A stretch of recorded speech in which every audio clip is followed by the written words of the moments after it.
Hi, I'm Rhonda. I'm Angie, and we're in Scotland. And we're still Adventures in Nomadness.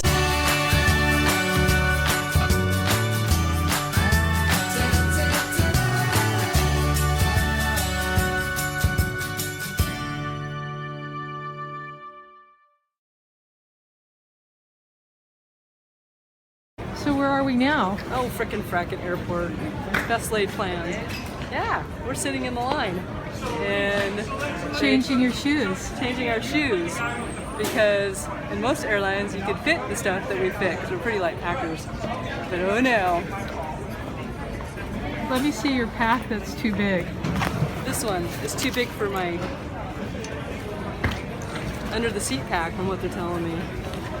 I've put it under every airplane. I bet you anything it will fit underneath the seat. And if it doesn't, I will buy Rhonda the first drink tonight. They're making us check our suitcase that we were not going to check, our carry-on suitcase. But it has our hiking boots in it. And if they lose this because we're doing the West Highland Way, it's like we cannot buy new boots and break in new boots before doing a 96-mile hike. So we are putting these on us in the airport line. This is so ridiculous. And we have basically flown all night. We left on a Thursday at 7 and we got into Scotland. It's about 3 o'clock. 3 o'clock. Yeah, it's about 8-hour difference. So we're On here the now. following day. Yeah, isn't that awesome? So Stopped through in Iceland, Yep. and we're in the Kelvin Grove Hotel in Glasgow. We're gonna get hop in the shower and then going on a West End Whisky Tour tonight. I figured let's hit the ground running. We're both super tired, but my philosophy is hit the ground running so you don't go to bed right away, and we'll force ourselves to stay up. So this tour is about 3 hours, and it starts across the street over there at the Ben Nevis Bar, which is supposed to be a really cool old bar, and it's basically a pub crawl to 4 different places, and we're not whiskey drinkers, so you get to watch us make really bad some faces. history. I think it should be good. It's not just about tasting, but also History, the culture. history and culture and differences from All right. region to region. We'll go check it etc. out. So it'll be a great overview. Now, these are 5 main production regions. They'll give you a general understanding of what sort of flavours to really sort of expect. Now, it's not a hard and fast rule. There's exceptions to it all the time, but it's a general understanding of what sort of style the region goes for.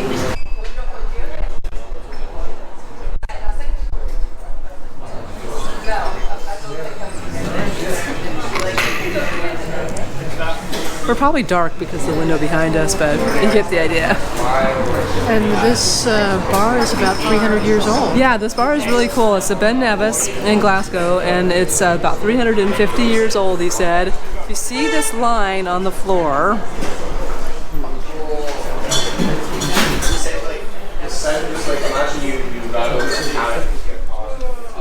This line was put there hundreds of years ago. It divided the bar between men and women. So the men got the larger part of the bar, and women got the side of the bar that we're strangely sitting on. And At least they had a bar. yeah, at least they were able to go into the bar. Awesome. You'll find that once a spirit is established as being a dominant brand, it doesn't move. It doesn't move unless something happens. Now, a good example of that right now is the gin market. Gin in Scotland is the #1 selling product. That's what happened to Mazataka. He married his wife, and they did. It's amazing to hear about their story as well. You should see there's a film that was made about it, and there's a book as well that is Mazataka's memoirs, and it's fantastic.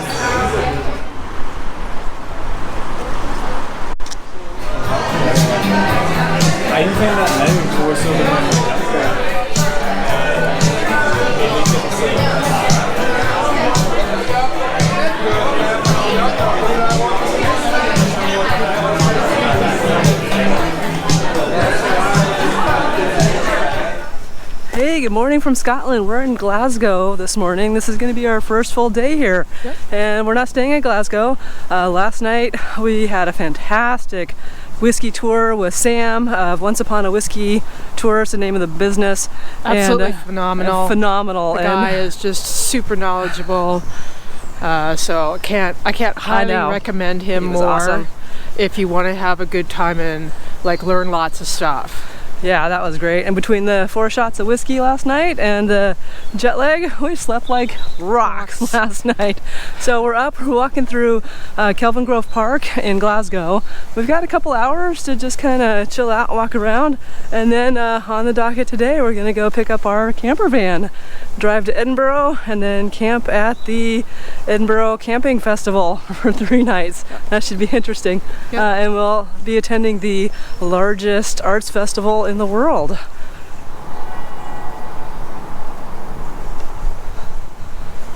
All right, this park is massive, and since we don't have a lot of time, we decided to just walk around. There's this cool church behind us we'll have to figure out how to get up to somehow. And so everything we hear is that Glasgow is really worth exploring for a day or two. And a lot of people think that it's really kind of an underrated spot, and I can see why. I wish we'd built more time here, because there's a hop-on, hop-off bus, and I don't know, cool stuff to see. But you only have so much time, and you gotta pick what you want to see. Yeah, I mean, if you're a runner or just a walker, really, this park is a great spot. This park is cool. Just to get your morning exercise in. There's lots of people here already exercising. Lots of people running their dogs. A lot of border collies, labs and stuff. Very well behaved. So yeah, clean park. So our tour guide last night was funny. He said this is how he would have described the difference between Edinburgh and Glasgow. And he said, all right, if he had a girlfriend and if she was a boring girlfriend, that would be Edinburgh. But it's real pretty. That would be a pretty girlfriend, but she'd probably be boring. Yeah. And in Glasgow, if his girlfriend was Glasgow, she'd be, you know, a little bit rough around the edges, but life of the party. So that's Edinburgh and Glasgow from a local's perspective. Thanks for that, Sam.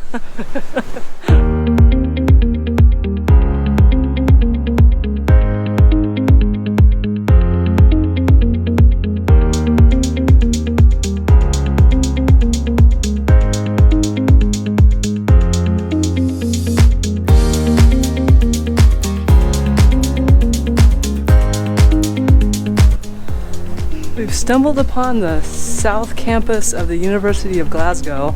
This is phenomenal. Can you imagine going to school here?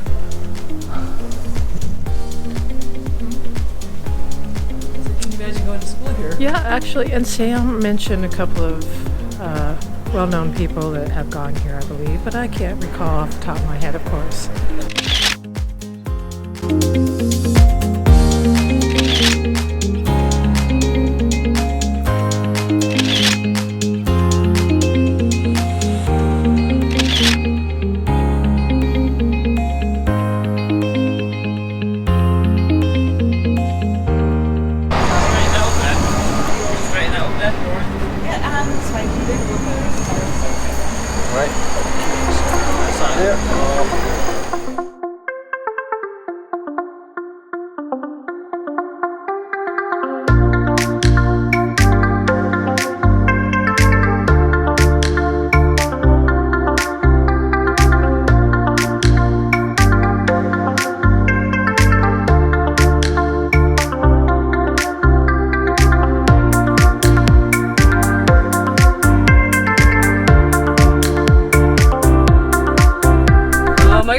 Getting ready to drive on the left-hand side of the road in the middle of Glasgow. I'm just a little freaked out. And it was all good. And you thought it was a challenge crossing the streets. Yeah. When traffic comes from the opposite directions. Make sure when you're in a country where they drive on the opposite side of the road to really look both ways. We've been really cognizant of that, but I did ask our guide last night how many Americans get hit by cars. He goes, yeah, a lot. So, here we go. Driving on the left-hand side of the car, driving on the left-hand side of the road. It's a whole new experience, woo-hoo!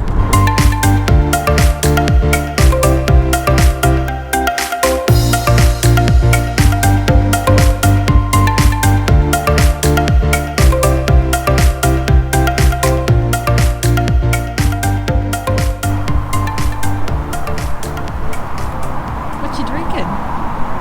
Beer, deluxe beer. It's made, I don't know, but anyway, it was free. It was complimentary when we checked in to the Edinburgh Festival Camping spot. She's like, do you want a complimentary beer? I'm like, duh, who wouldn't? I'm gonna bug out my glasses. Get off. Anyway, this thing crawling across my eyeball is kind of freaky. And we got our groceries, which included quite a bit of water, drinking water. And here's our van. We'll do more of that.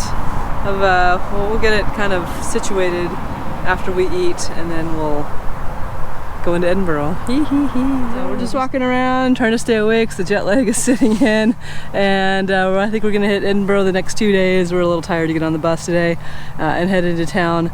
But the festival camping is really cool. They've got all these tents that you can rent and stuff, and then we have our little rental RV, and we've got that. So yeah, let's go walk around and check it out. It's pretty cool. This is actually an event venue as well, so I think Ron and I are gonna hit some music later on tonight and wood-fired pizzas. It's kind of cool, isn't it? Yeah, you don't really have to go anywhere. No, you don't. So we're gonna chill out today and kind of rest from our travels, and let's check out the cool stuff. Some of the best things about traveling is not traveling. That is to say, things you can get in too big of a hurry to do, and sometimes it's better just kind of kick back, relax, and actually let it all happen. Right. And that's what we're gonna do.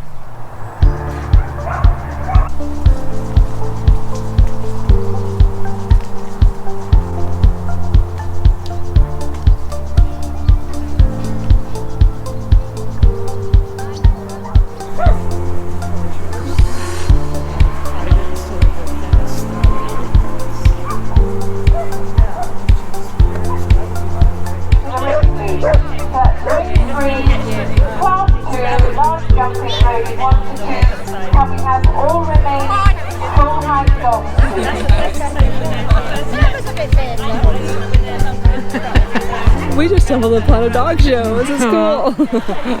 Gotta love it. Angie, you didn't want to come this way, but since I saw a bar sign, I'm coming this way, and you can go the way that you wanted.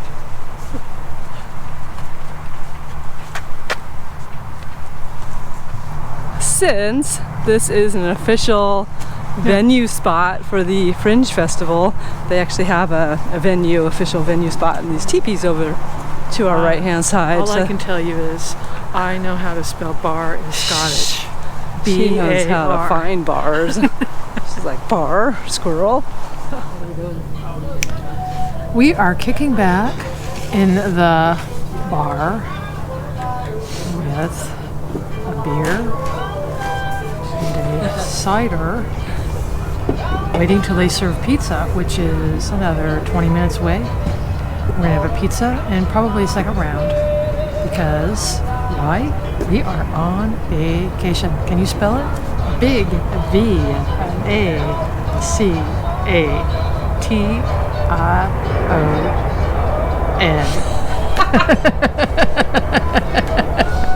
She honestly has only had one drink, but I think she might have snuck some in. Dukar, made by hand in Edinburgh. If you buy Dukar, you too can be in Scotland at an art festival with your best friend and wife.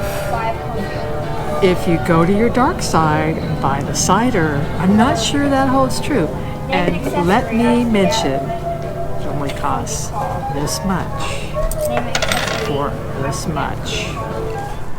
Alright, well, we still might go to the venue tonight here at the Edinburgh Festival Camping and check out the jazz music tonight, but we're still kind of jet lagged, so we might go to bed too. We're not sure yet. I'm about ready to crash. Anyway. Have comments, like or dislike the video, please leave them below. If you haven't subscribed already, please do so. If you'd like to get notified when we send out more wonderful, exciting, and awesome YouTube videos. Alrighty then. Well, Slangevar. Slangevar. Alright. Happy travels. Bluebirds singing their song, and nothing but blue skies from now on. Never seen the sun shining so bright. When you're in love, everything's right. What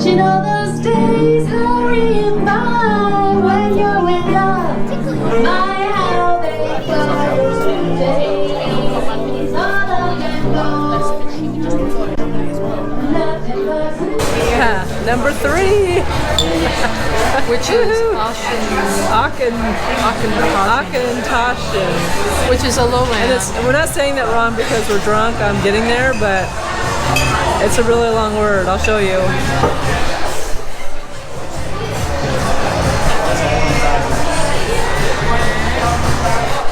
Oh yeah, so you pronounce that. It's lowland, so between where we are now and where we're going.